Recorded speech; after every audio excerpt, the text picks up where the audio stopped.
Hi, it's Mark Bosser, producer of the Pawlik Automotive podcast and video series, and we're talking cars. And we're with Mr. Bernie Pawlik, Pawlik Automotive in Vancouver. How are you doing this morning, Bernie? Doing very well.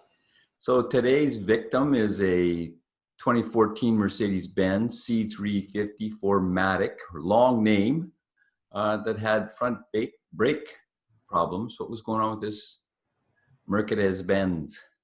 So the owner of the vehicle was a customer of ours with another vehicle, had just had a dealer service done on this vehicle, and they told him his brakes were nearly worn out, although they told him the fronts had about 40% remaining and the rears were getting less. So he brought it to us for a thorough inspection and see what was going on with it. So is 40% as a measure of the brake wear accurate or useful? I don't think so. A lot of shops, from dealerships to independents to chains or specialists, often use percentages in brakes. And it's a simple way to give a customer an idea of what they have left with their brakes, which is a good idea, but it kind of misses the mark in terms of accuracy.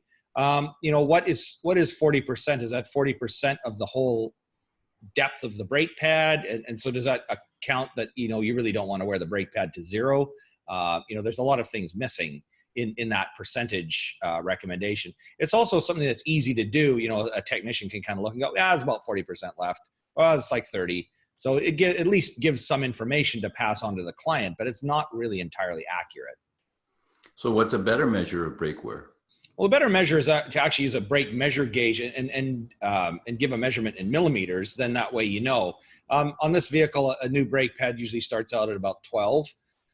For the front anyways, and the rears are about 10. I'm being a little approximate here, but so if you give a measurement, then you can kind of have an idea. Now I did a quick calculation. If the front brakes are 12 millimeters, 40% of that is 4.8 millimeters thick. So that's still, a fair amount of brake material. Usually 2 is considered completely worn out. Well, zero is completely worn out, but 2 is when is really the longest you want to go with changing them.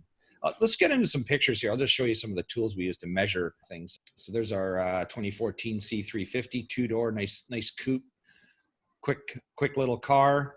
This is our tool we use to measure brake pads. So this is in the yellow range. This tool is kind of neat because it has green, yellow, and red colored bars, which kind of makes it handy. Once you get into 3 millimeters or 2, which is as thin as it goes, that's a red bar. Then green is up 6 millimeters and up. But this is kind of in the cautionary area. So you can see if you look in this area here, this is the actual brake pad remaining. It's got 4 millimeters. And what I found in experience is once you take the brakes off, there's usually one pad that's probably worn a little worse than the measuring tool can see. So if it says 4 millimeters, you probably got something that's getting down to 3. So that's that's one accurate area of measurement. The other thing we do is measure the brake rotors. Now I'm not showing any rotor measurement here, but this is a kind of typical of many European cars. The brake rotors, you can see some grooves worn in here, and to look at a closer photo, it's kind of hard to get the 3 dimensions here, and the photo's a little soft. It's not the sharpest picture I've taken, but you can see the original edge here where the rotor was. And if you were to actually see this rotor and run your hand along here, there's a substantial drop. There's a lot of metal that's worn off this rotor. So we do measure them. And what you'll find is if you compare the specifications of the rotor, it's pretty much at the rotor wear limit. So it needs to be replaced as well. Now, there's not really any reason to rush out and replace these rotors if you're not doing brake pads at the same time unless they're warped. And here's a comparison of our old and new brake pads. You can see this is the new brake pad at 12 millimeters, our old one at 4. And now, if you say 40%, this is to me it's a little confusing because I would think in my mind, okay, it's the car's got 70,000 kilometers. I've got 40% of my front brakes left. That means, I'm just doing some quick math here, they're a little less than half worn. I probably got another 50,000 kilometers before my brakes wear out, but that's not the case. They do need to be, they're at the time where they can still last a little longer, but they could be replaced. And we actually did do them because the rears were worn substantially worse. So it's not a bad idea to do them all at the same time. So there's our picture show. So measuring the actual depth, actually taking the wheels off the car and measuring all the brakes which it doesn't sound perhaps like the dealer did, is a more accurate thing than just giving a eyeball percentage? Absolutely. Now, Obviously. yes, yeah, it is. And now there is a way. Sometimes on cars they have exceptionally open wheels. We could actually take a measurement through the wheel, but it's not very often you have a wheel that's that open that you can see through. So yeah, taking the wheel off most of the, is really the best way to do the inspection. And that way you can have a really close look at the inboard pad, the outboard pad, see if the calipers are moving properly, if there's any other issues. It's the best way to do a brake inspection. So what service did you actually end up doing on this vehicle?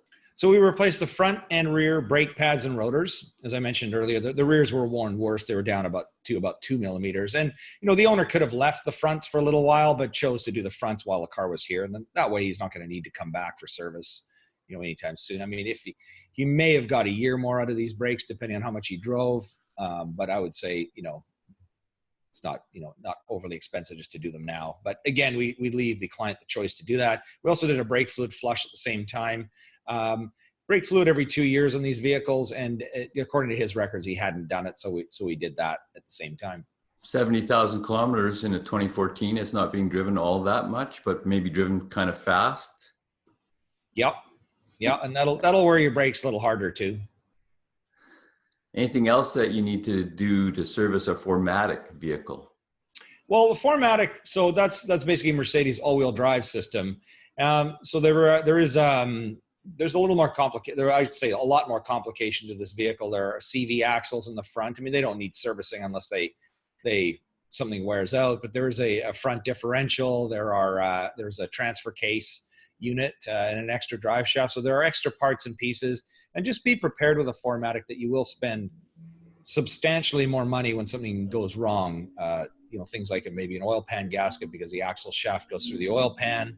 The front end's more complicated, and a lot of different, other, not this particular model, but certain 4Matic cars, the control arms are substantially more money, like by a magnitude of 4 or 5 than the regular non-4Matic model, just because they're for some reason they just charge a lot more for the 4Matic part. So that's what we found on 4Matics. There are more expensive things to fix. But it's a nice car. I mean, it's a good option. You're not, the thing with Mercedes is it's rear wheel drive otherwise. So there are traction issues at certain times, and especially if you get a lot of snow. This isn't a great deep snow car, but for an average snowy road, you could be stuck at home, but 4Matic will get you where you want to go. And how are C350s for overall reliability? It's a good car. There's nothing major about this. It's 2014, so it's only 5 years old, and there's really no major problems showing up with the car yet. I mean, given another 5 years, a few more things might crop up, but overall, it's a good, reliable car, and the owner of this vehicle's had no problems whatsoever. So there you go. If you're looking for service for your Mercedes-Benz in Vancouver, the guys to see are Pawlik Automotive. You can reach them at 604-327-7112 to book your appointment. And of course, you have to call and book because they are busy.